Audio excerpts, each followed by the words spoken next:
Hello भाई नमस्कार आपण मानक न्यूज लाइव 8 को स्वागत।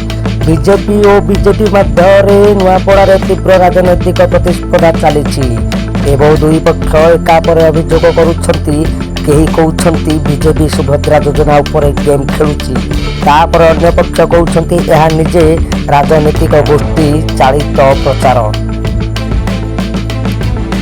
नुआपड़ा जिले में होगा बाइपोल एवं उभय प्राथमिक राजनैतिक दल मध्य कार्यक्षम लड़ा चली दल गुड़िक प्रचार तीव्र कर चली मोहन चरण माझी ओडिशार मुख्यमंत्री यही पोल रे विशेष भाग नहीं दल कही सुभद्रा योजना और धान एमएसपी वृद्धि भली क्षेत्र में प्रतिश्रुति मिली यह प्रचार में गुरुत्व देते।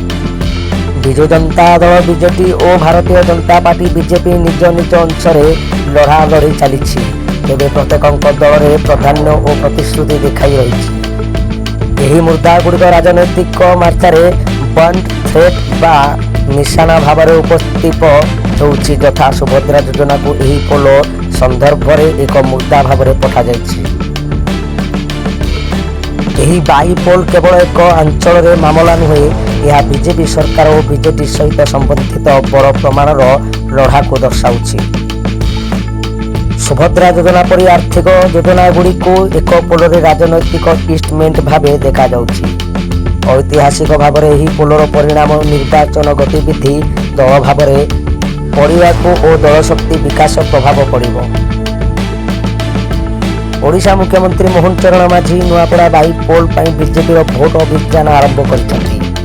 से जणाइछन्ति जे जदि बीजेपी जीते तेबे नुआपड़ार अविकसित अंचल को विशेष उन्नयन पैकेज मिलिबो। एथिरे नुआ मेडिकल कॉलेज गाँ गाँव रे रोड प्रकल्प और सुभद्रा योजनार विस्तार अंतर्भुक्त हेबो। यही प्रचार सभार बीजेपी नेता माने कहिछन्ति सुभद्रा योजना माँ और बन मान गौरव यह आगक नेबा आमरी दायित्व। अन्यपटे बीजेपी नेता माने यह भोट लोभ आश्वासना बोली कहिछन्ति और अभियोग करिछन्ति जे बीजेपी सरकार सुभद्रा योजना को राजनैतिक अस्त्र भाव में व्यवहार करुछि। विजु जनता दल बीजेपी और भारतीय जनता पार्टी बीजेपी मध्यम प्रतिस्पर्धा कम नुहे। यही बाइपोल घटना नुआपड़ा जिले में एक मुख्य भाव में परिणत होउछि। बीजेपी यह एक टेस्ट कि बीजेपी शासित राज्य में से पुणी लोक मानकर समर्थन जुटाई पारे कि यही बाइपोल नामांकन प्रक्रिया एवं उम्मीदवार चयन में विभिन्न घटना घटी। उदाहरण स्वरूप पंजीकृत उम्मीदवार नामांकन पत्र खारज होबार कथा। नुआपड़ा बाइपोल आगर ओडिशार मुख्यमंत्री मोहन चरण माझी बीजेपी पक्षर एक बड़ घोषणा कर 1100 कोटी टंकार विकास पैकेज नुआपड़ा और पाखापाखी अंचल अंतर्भुक्त। नुआ मेडिकल कॉलेज और हॉस्पिटल 1000+ गाँव रोड और विद्युत प्रकल्प महिला मानक सुभद्रा योजनार विस्तार चाषी मानक जलसेचन योजना और एमएसपी वृद्धि आश्वासना। बीजेडी और कांग्रेस दुई जने कहते जे यही पैकेजटी भोट लोभ नीतिर अंश अटे।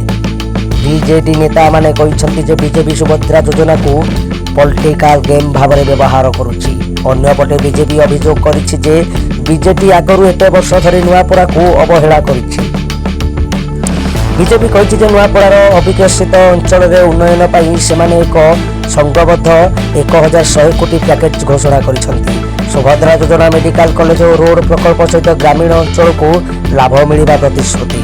बीजेपी कहिछि जे एही पैकेज परिवहन स्वास्थ्य और महिला सुरक्षा सूचना दिए।